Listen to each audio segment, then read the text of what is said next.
Seems like a normal GoPro shot, right? Yeah? Wait, how is that staying level when he's spinning the camera? Wait, let's add another dimension. Wait, how is it doing that? This is some black magic camera stuff. Wait, that's a different camera company.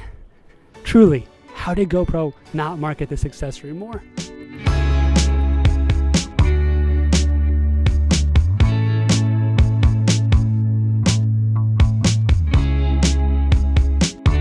So I obviously had a lot of fun taking my GoPro Hero 9 around the Southwest.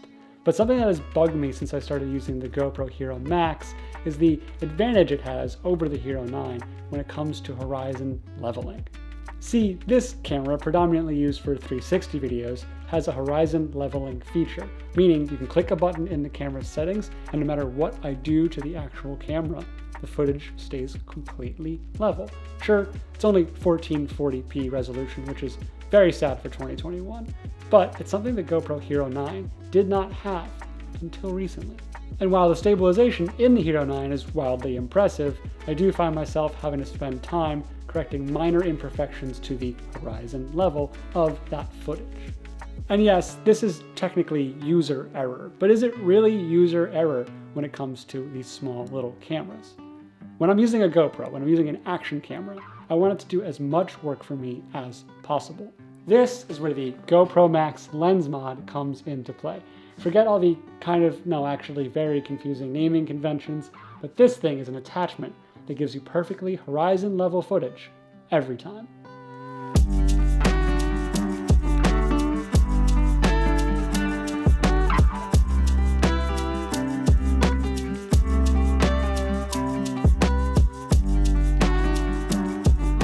You may think a GoPro accessory isn't something that really fits on this channel. I generally make filmmaking and storytelling videos while I want an action camera accessory. Well, I'm all for whatever camera is the right one to tell the story, and there are plenty of stories that a GoPro capture really benefits from. But the idea of you being a returning subscriber, that's not likely. 96% of viewers of this channel aren't subscribed, but you can change that. Subscribe now. The installation process feels simple. It's literally twist and replace the existing lens module with this one. Not foreign to someone who swaps out camera lenses often, but may feel a bit too close to the "am I breaking it" threshold for those just coming from their phones. Once it's on, you need to enable the mod in the software, and then this glorious setting can be enabled. Lock Horizon. Let's show you what it was like without it, and how much easier my life is now with it.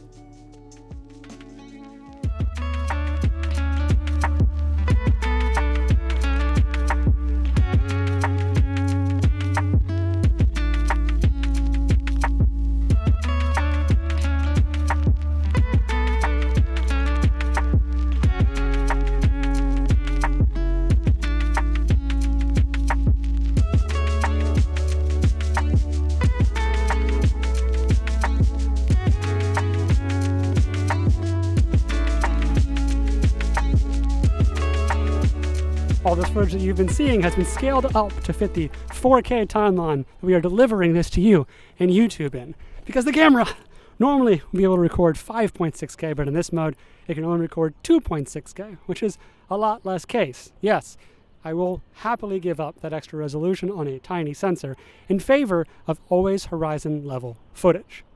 The Max Lens Mod does come with these little rubber grippy things so you can store it when you're not using it, but I am using it right now, so it stays in there. The only other minor flaw I've noticed is that when you use it with the Media Mod, it actually can't twist on into place because this little part here blocks its twisting mechanism, at least from doing it easily. These are both great accessories designed for the same camera, but it seems like they weren't meant to be used together, which seems kind of counterintuitive. It'd be great to have clean audio and a really always stable image, but it seems like you have to pick and choose depending on which media mod you're using, which mod you're using. That's kind of been the theme with using GoPro mods. Everything in the camera seems super well thought out, but everything outside of it seems like they're not working in tandem. So for an additional $100, what are you getting? Mostly ease of use, which is something I generally champion when buying new items. I don't want to worry about having to keyframe my slight errors in the field of recording when I'm 2 or 3 degrees off from perfectly level. That is tedious work that I would love to let software take care of. At this point, you aren't buying a GoPro for its camera quality. Our phones have gotten pretty good at that. You're buying it for its software tricks and its durability. So what's the drawback besides spending an extra $100 on something that probably should have come with the camera? There really doesn't seem to be one. You just have to know this thing exists. There are over 1,400 reviews of the GoPro Hero 9 Black, but only 7 of the Max Lens Mod on Amazon. It's like this is something only tech people and GoPro enthusiasts know is out there, yet it is GoPro's coolest innovation in years. Forget all the ridiculous resolutions. Help me stabilize a skate session, keep things perfectly level, and I will continue to buy these little tank-proof crash cams. Are you a GoPro fan? I mean, you're watching this video. Would this help out your biking and snowboarding footage to not deal with that very annoying -2 or 2-degree rotation in Premiere? Comment below to let me know where you're at on the Max to Hero scale. These names are never going to make sense to me. They really should have just stuck with numbers, but Maximum Hero might be what we call the 10th GoPro. Until then, I'm off walkie.